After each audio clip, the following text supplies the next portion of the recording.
आज मंत्री परिषद की बैठक में 16 एजेंडाओं पे विचार किया गया और सभी पर निर्णय लिया गया। मत्स्य क्षेत्र जहाँ पे हमारे जो फिशरीज़ का प्रोडक्शन है, उस क्षेत्र में बिहार राज्य जलाशय मत्स्य नीति 2022 का पर स्वीकृति दी गई। आप जानते हैं कि राज्य में करीब 37 जलाशय हैं, 37 जलाशय हैं और ये 26,000 हेक्टेयर में फैला हुआ है, जिसमें मेजर डैम्स हैं और बहुत सारे जल स्रोत हैं। तो इसमें जो मछली पालन है उसमें करने की अनुमति प्राप्त हुई और राज्य सरकार ने निर्णय लिया कि इन सभी को हम लोग सेटल करेंगे, इन जलाशयों को, और ये नीलामी के माध्यम से सेटल होगी। और साथ ही साथ ये जो नीलामी के साथ जो सेटलमेंट होगा और इसमें मछली पालन किया जाएगा। तो ये एक महत्वपूर्ण निर्णय है जो आज तक हमारे जो जलाशय हैं, मेजर जलाशय जो जल संसाधन विभाग के पास थे, उनमें अब मछली पालन हेतु राज्य सरकार ने निर्णय लिया है और इसका सेटलमेंट किया जाएगा। तो ये एक महत्वपूर्ण निर्णय है। दूसरा है कि हमारे जो राज्य में पॉलिटेक्निक संस्थाएं हैं, उनका जो कोर्स आउटलाइन है या कोर्स का डिज़ाइन है और कोर्स का जो डिज़ाइन और उसका कैपेसिटी बिल्डिंग है, उसके लिए राष्ट्रीय तकनीकी शिक्षा प्रशिक्षण अनुसंधान संस्था भोपाल और 70 किए जाएंगे। और साथ ही साथ ये इस संस्था मदद करेगी राज्य में जो तकनीकी संस्थाएं, इंजीनियरिंग कॉलेजेस हैं और पॉलिटेक्निक हैं, बेसिकली डिप्लोमा और जो पॉलिटेक्निक संस्थाएं हैं उसमें कोर्स डिज़ाइनिंग में मदद करेगी। ये स्वास्थ्य विभाग में विभिन्न जो हमारे राज्य के सरकारी पैरामेडिकल, पैराडेंटल, नर्सिंग और फार्मेसी शिक्षण संस्थाओं में जो विभिन्न पाठ्यक्रमों में हमारे छात्र एवं छात्राएं हैं, जिसमें पैरामेडिकल, पैराडेंटल पाठ्यक्रम है, डिप्लोमा, बैचलर डिग्री है, मास्टर डिग्री है, नर्सिंग पाठ्यक्रम है, बीएससी नर्सिंग है, पोस्ट बेसिक बीएससी नर्सिंग है, एमएससी नर्सिंग है और फार्मेसी पाठ्यक्रम में डी फार्मा है, बी फार्मा है, एम फार्मा है और फार्मा डी में है। इसमें जो भी इंटर्नशिप कर रहे हैं हमारे छात्र छात्राएं हैं और कंपलसरी ट्रेनिंग में जो होंगे, उनको 1,500 रुपये छात्रवृत्ति और इंटर्नशिप का भुगतान किया जाएगा। तो ये एक सुविधा हो जाएगी इन छात्र छात्राओं को जो इंटर्नशिप कर रहे हैं, जो अभी तक इनको कुछ मिलता नहीं था। अब इनको 1,500 रुपये इंटर्नशिप अलाउंस मिलेगा जो ये कोर्स के छात्र छात्रा हैं।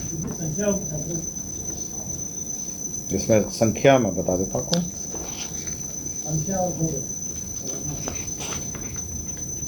इसका टोटल कॉस्ट है 5,78,88,000 है, ये टोटल है। और संख्या में संख्या नहीं, केवल टोटल अमाउंट है, सालाना है। हाँ है, संख्या है, पढ़ दूँ आपको। पैरामेडिकल, पैराडेंटल है, इसमें 2,495 है, 2,495 है, ठीक है। नर्सिंग शिक्षण संस्थान है, इसमें 300 है और फार्मेसी शिक्षण संस्थान है, इसमें 421 है, 420, कुल मिला के 3,216। हर महीने में मिलेगा? हाँ, ये हर महीने मिलेगा, हर महीने का है। जितने महीने का इंटर्नशिप होगा, मतलब मैं इंटर्नशिप का ड्यूरेशन हो और हर महीने मिलेगा। बिहार न्यायिक सेवा के जो पदाधिकारी हैं, आपको जानकारी होगा, ऑल इंडिया जजेस association versus union of India and others एक केस हुआ था। ऑल इंडिया जजेस एसोसिएशन ने अपने जो वेतन और सभी सर्विस में जो इन्वॉल्वमेंट से संबंध में माननीय सर्वोच्च न्यायालय में केस किया और माननीय सर्वोच्च न्यायालय ने एक ऑर्डर पास किया। ये ऑर्डर 27/7/2022 को इस याचिका में पारित किया गया, जिसके आलोक में इन सभी जजेस का वेतन पुनरीक्षण का निर्णय लिया गया है। इसमें फिटमेंट फैक्टर जो है 2.81 है, मतलब 2.81 इसका फिटमेंट फैक्टर है। और जस्ट कंपैरिजन के लिए मैं बता देता हूँ, राज्य सरकार का 2.57 था, इनका 2.81 है। और इनको 2016 के इफेक्ट से वेतन पुनरीक्षण का लाभ मिलेगा। तो 2016 के इफेक्ट से वेतन पुनरीक्षण का लाभ मिलेगा। और ये प्योरली जो ऑल इंडिया जजेस एसोसिएशन का और यूनियन ऑफ इंडिया के बीच में जो केस हुआ था, उसी में माननीय सर्वोच्च न्यायालय ने आदेश पारित किया है। और सर्वोच्च न्यायालय ने यह भी आदेश पारित किया है कि जो बकाया है, क्योंकि 2016 से यह वेतन पुनरीक्षण किया जाएगा, तो इसे 3 किस्तों में भुगतान किया जाएगा। तो ये निर्णय है जो हमारे बिहार न्यायिक सेवा पदाधिकारी राज्य में जो स्थापित हैं, उनके लिए सैलरी वेतन पुनरीक्षण का ये प्रस्ताव है। औद्योगिक प्रशिक्षण संस्थान में अनुदेशक संवर्ग नियमावली 2018 में संशोधन किया गया है। तो विभिन्न प्रकार के अनुदेशक रहते हैं, उसमें विभिन्न कैटेगरी के हैं। तो एक नया कैटेगरी जोड़ा गया है जो है एम्प्लॉयबिलिटी स्किल अनुदेशक, जो इंग्लिश पढ़ाएंगे, हिंदी पढ़ाएंगे और कंप्यूटर का थोड़ा ज्ञान देंगे। और जो एम्प्लॉयबिलिटी इंडेक्स है जो हमारे स्टूडेंट्स का, जो एम्प्लॉयमेंट, ताकि एम्प्लॉयमेंट हो सके, उसके लिए ये अनुदेशक रहेंगे जो हर ITI में रहेंगे, सरकारी ITI में, और ये उनको पढ़ाएंगे। पद सृजन के कुछ मामले आज भी आए हैं, जिसमें अल्पसंख्यक कल्याण विभाग में नियंत्रणाधीन बिहार वक्फ न्यायाधिकरण में एक चालक का पद का सृजन हुआ। कला संस्कृति एवं युवा विभाग में आपको जानकारी होगा, बुद्ध समय दर्शन संग्रहालय स्मृति स्तूप है, आपको जानकारी होगा, ये वैशाली में ये बन रहा है। उसके लिए 27 पदों का सृजन आज किया गया। मंडल कारा अरवल एवं उप कारा पालीगंज में विभिन्न कोटि के मंडल कारा अरवल में 102 और उप कारा पालीगंज में 98, कुल 200 पद का सृजन किया गया। और 2 प्रस्ताव हैं जो आकस्मिकता कंटिजेंसी फंड से एडवांस के हैं। पहला है सूचना एवं प्रौद्योगिकी विभाग है, जिसमें state data centre 2 state data centre 2 और 20 और ये सारे जितने हमारे जो नेटवर्क हैं बिहार सरकार के, जो IT नेटवर्क हैं, उसमें जो मेंटेनेंस और जो खर्चा होगा उसके लिए 43,93,85,000 का BCF अग्रिम IT विभाग को, सूचना प्रौद्योगिकी विभाग को दिया गया है। ग्रामीण विकास विभाग में भी 340 करोड़ का BCF एडवांस दिया गया है। यह राशि जो हमारे प्रधानमंत्री आवास योजना है ग्रामीण, उसमें जो स्टेट शेयर राज्य का अपना अंश रहता है, आपको जानकारी होगा 60-40 रहता है, उसका 60 होता है केंद्र का, 40 होता है राज्य का। तो इस स्टेट शेयर में अनुसूचित जाति और जनजाति कंपोनेंट में घट गया था, जिसके लिए यह 340 करोड़ का राशि का आकस्मिकता निधि से भुगतान निकासी की जाएगी।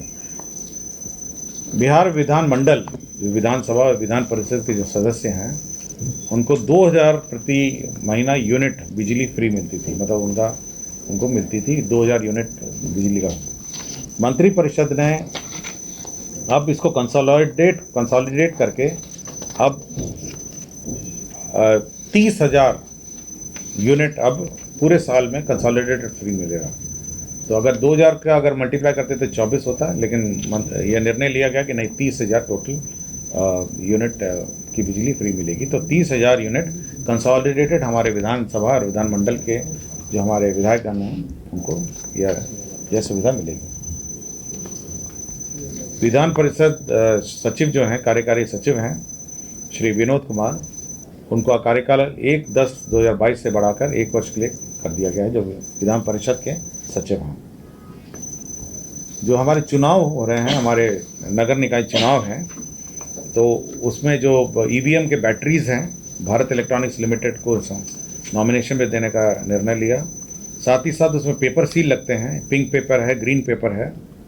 वो सारे पेपर सील का जो मुद्रण है वो सरस्वती प्रेस लिमिटेड को नामांकन के आधार पर उनको दिया जाएगा, यह निर्णय लिया गया।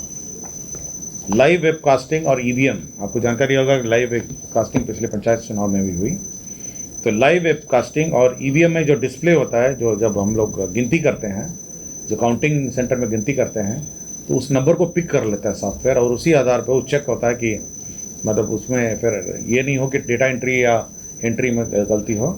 तो इन दोनों कार्य के लिए नगर पालिका आम निर्वाचन को में 2022 में इसको ITI लिमिटेड को नामांकन, भारत सरकार का उपक्रम है, इसको नामांकन के आधार पर इसको देने का निर्णय लिया गया। इसके साथ एक और पद सृजन का है, यह कार्यक्रम हुआ है। यह है राजस्व एवं भूमि सुधार विभाग। आपको जानकारी होगी कि बिहार विशेष सर्वेक्षण एवं बंदोबस्ती का कार्यक्रम चल रहा है विभिन्न क्षेत्रों में। तो इसमें इसमें 7,595 पद क्रिएट हुए। इसमें विशेष सर्वेक्षण सहायक बंदोबस्त पदाधिकारी के 259, विशेष सर्वेक्षण कानूनगो के 518, विशेष सर्वेक्षण लिपिक के 518 और विशेष सर्वेक्षण अमीन 6,300। तो 7,595 का पद सृजन किया गया। आपको जानकारी होगी पिछले बार हम लोग राज्य सरकार ने यह निर्णय लिया है कि ये 24 तक इसको पूरा किया जाना है बंदोबस्ती कार्यक्रम, इसलिए अतिरिक्त पदों और अतिरिक्त मैन पावर की आवश्यकता रही, जिस कारण से यह निर्णय लिया गया। हमारे जो EVM सॉरी आपके जो EPIC है, जो फोटो ID कार्ड है निर्वाचन का, आपको पता है कि ये अभी प्लास्टिक ये PVC का ये फोटो ID का कार्ड छपता है। तो वो भुगतान और घटनोत्तर स्वीकृति इसकी दी गई कि वो सरस्वती प्रेस लिमिटेड कोलकाता से बनने के लिए 9 रुपये मात्र प्रति पीस के भुगतान पर ये सरस्वती प्रेस को नामांकन पर दिया गया। तो मुख्य ये 16 एजेंडा है जिसके बारे में मैंने आपको जानकारी दी गई। यदि किसी एजेंडा के बारे में आपको जानकारी चाहिए तो